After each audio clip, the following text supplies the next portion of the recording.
Mina olen Suurejoonis Helkuri kõnnil. Tule minuga kaasa.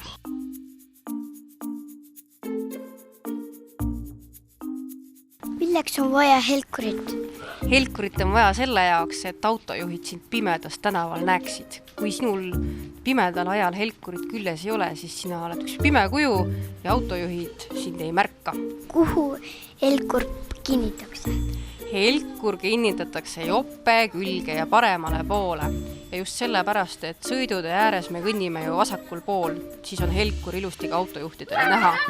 Ja Helkuri võid sa panna endal umbes põlve kõrgusele. Mida saaks veel teha ohutuks kiireks?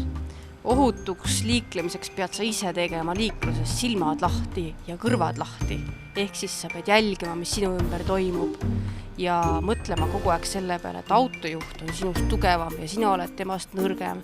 Sellepärast pead sa ennast kaitsma ja jälgima liiklusreegleid. Ja üks väga tähtis reegel on see, et sa pimedal ajal kannad Helkurit. Turvalist liiklemist.